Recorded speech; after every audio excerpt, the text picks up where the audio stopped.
Então, meus irmãos e minhas irmãs, nesse 23º domingo do tempo comum, nós somos convidados a refletir sobre a correção do irmão, né? E aí a gente lança logo a pergunta: quem gosta de ser corrigido? Acho que ninguém. Mas, às vezes, precisa ser corrigido. Quem é perfeito? Ninguém é perfeito. Nós nos esbarramos uns nos outros, muitas vezes na convivência, porque nem sempre a gente consegue agir certo, do jeito certo, do modo certo, na hora certa. E às vezes a gente pode ferir o irmão, a gente pode chatear o outro, e vice-versa, a gente fere e é ferido. Às vezes por uma palavra que a gente diz, às vezes sem intenção de ofender o outro, do modo como ele percebe, já traz para si como uma agressão. E às vezes a pessoa, se ela não fala, diz: eu fiquei ofendido. E às vezes a pessoa se fecha, e às vezes a gente nem sabe por que a pessoa está daquele jeito. E às vezes também a gente vai criando logo um pensamento: fulano de tal deve estar de algum modo com raiva de mim, outra coisa, a gente supõe, mas não tem certeza. E às vezes o perigo é invadir o terreno do outro, que é meio delicado, porque é o espaço da consciência individual. Por isso que a gente tem que ter muito discernimento, porque nesse momento, às vezes a gente precisa corrigir o outro, e às vezes a gente precisa de se deixar corrigir. Deus não faz assim conosco? Deus mesmo na Sagrada Escritura diz: eu corrijo aqueles a quem eu amo. A experiência dos pais diz muito bem assim. Quando as crianças, às vezes, a gente chama, às vezes a criança danada, às vezes precisa corrigir, redirecionar. E nem sempre é fácil no início. Mas depois, com a educação, a pessoa vai internalizando os valores e vai compreendendo que o pai faz aquilo por amor, que a mãe faz aquilo por amor. E o pai e a mãe têm que demonstrar no contexto maior que ama a criança, para que quando aconteça a correção, ela possa entender que aquela correção também é um gesto de amor, e não uma mera punição, e nem uma manifestação de ódio, porque às vezes, se não tiver num contexto vivencial de amor, aquela ação de correção vai ficar sem o sentido, e ela vai justamente trazer negativamente para a sua vida. E aí a gente tem aquela frase, estou criando uma onça, com vara curta, muitas vezes, e a gente sabe o quão delicado é hoje, principalmente no campo da educação dos filhos. Mas se a gente amplia isso muito mais para as nossas comunidades, geralmente também a gente vai topar com os mesmos desafios. Porque quem está na frente, quem está com uma missão de conduzir, de guiar, também é um educador. E para ser um educador, também tem que ter a capacidade de corrigir, quando precisa corrigir. A questão é que as pessoas, às vezes o irmão, a irmã, não se deixa corrigir. E aqui a primeira leitura nos coloca muito bem o Senhor admoestando o profeta Ezequiel, porque ele tem a missão como profeta, mas também se estabeleceu como sentinela para redirecionar as pessoas que vão pelo caminho errado. E o Senhor diz: tu vai prestar conta se tu não admoestar, se tu não mostrar o irmão seus próprios erros, para conseguir resgatá-lo novamente. E o Evangelho vai nos recordar muito isso na frase lapidar: salvar o teu irmão, não é corrigir por corrigir, porque me ofendeu, não, é corrigir para que o irmão esteja salvo, para que o irmão não se perca nessa vida, porque está perdendo, ou já perdeu, o caráter ético, de respeito, de consideração.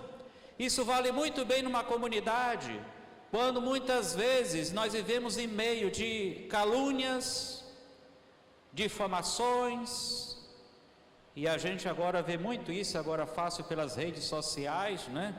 Que a gente às vezes percebe, às vezes, essa falta de ética. É muito fácil acusar, muito fácil, e você se esconder muitas vezes, e só compartilhar, né? Opiniões. E quando a gente diz opiniões, é sempre eu acho, você ainda não tem uma certeza, e às vezes quando não tem uma certeza já condena o outro. Existe esta correção que a gente chama a nível das redes sociais, que às vezes é hipócrita. Por isso que, e aqui vem uma primeira orientação a nível ético, quando se vai corrigir o outro, a gente sempre corrigir através do pronome da primeira pessoa do plural, nós. Ou seja, quando você olha para o outro e você vê que tem uma situação que precisa ser corrigida, você se coloca também no lugar do outro, para se considerar o nós, porque na medida que você aponta o erro do outro, você sabe que também você tem os seus próprios erros, e se não tiver cuidado, você cai naqueles mesmos erros que o irmão ou a irmã caiu. Ora, a gente tem essa experiência da gente enxergar muito mais o erro do outro do que o nosso. Quem dirige aqui, principalmente na estrada, agora muita gente que está indo para o feriadão, né, ou já foi, e às vezes viaja já à noite, os carros que vêm, né, a nossa direção com o farol, a gente enxerga logo, mas a gente não consegue enxergar o nosso farol. E às vezes o farol está alto, o outro está alto, a gente pisca logo para ele baixar o farol, e o outro também pisca para a gente, não, o teu também está alto, né? E às vezes a gente nem se dá conta, se não tiver o sinalzinho lá, que a gente toda hora tem que olhar que o farol está alto, mas a gente não se dá conta que o nosso farol às vezes atrapalha o outro, como o outro também com o farol alto atrapalha o nosso caminho. E se a gente não fizer o sinal, é arriscado a gente ter um acidente, né? Principalmente à noite, ou então naquela penumbra, quando vai anoitecendo, quando tudo é pardo, tudo tem a mesma cor, e a gente se confunde, às vezes, o animal na pista, a gente confunde uma pessoa, né? E até os buracos a gente não vê. Por isso hoje nós somos convidados, a partir do Evangelho principalmente, a perceber quais os passos, como a gente deve ser conduzido de maneira prática, para poder ajudar o outro, para salvar o outro.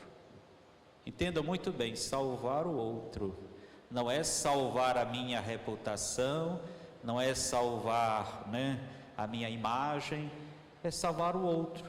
Principalmente quando o outro pertence à mesma comunidade, o espírito de fé. Por isso Jesus é muito taxativo, depois de tantas tentativas, e o irmão não corresponde, a irmã não corresponde, considera como um gentil, como um pagão, ou seja, alguém que não tem fé, alguém que não acredita nos mesmos princípios, embora fosse formado nos mesmos princípios que você foi formado, os princípios cristãos, de amor pelo próximo, que é um grande desafio.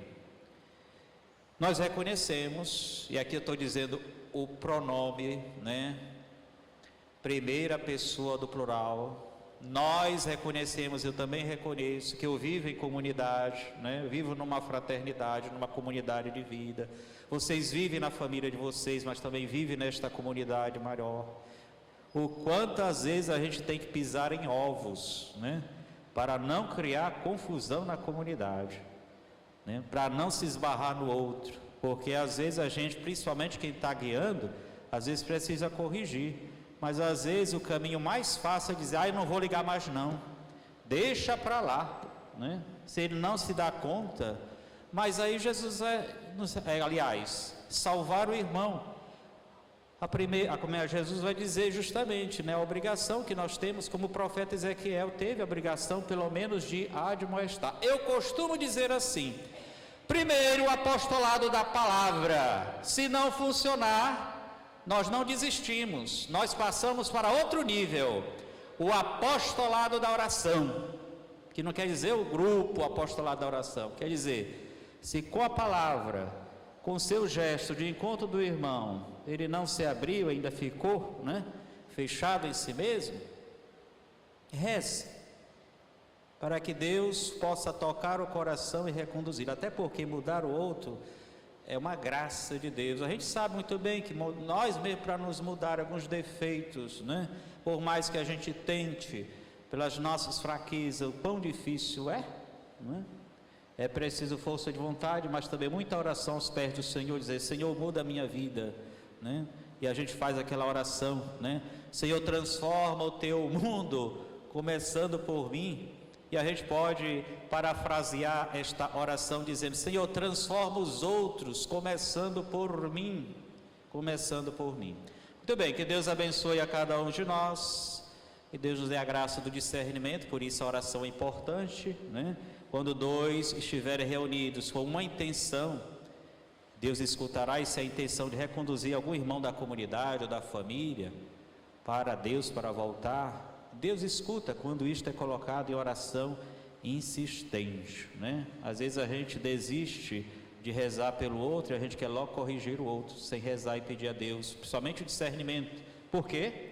Precisa de discernimento, porque é difícil a gente unir verdade com caridade. Às vezes a gente é mais reativo e às vezes a gente já vai armado sem compreender, ou à disposição de compreender a situação do outro. Deus abençoe, Deus guarde. Não desista de ser verdadeiro, mas também não desista de agir com caridade. As coisas têm que ter um equilíbrio entre essas duas coisas. Se a gente é verdadeiro com o outro, sem caridade, a gente perdeu a pessoa, ela vai se distanciar de você.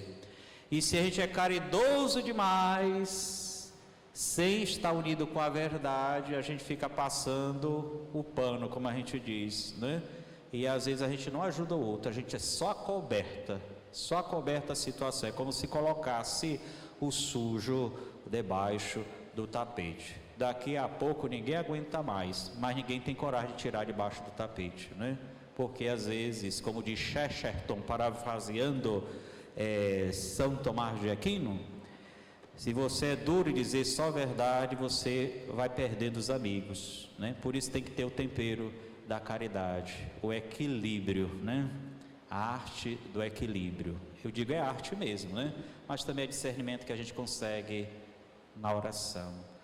Louvado seja nosso Senhor Jesus Cristo. Sempre seja louvado.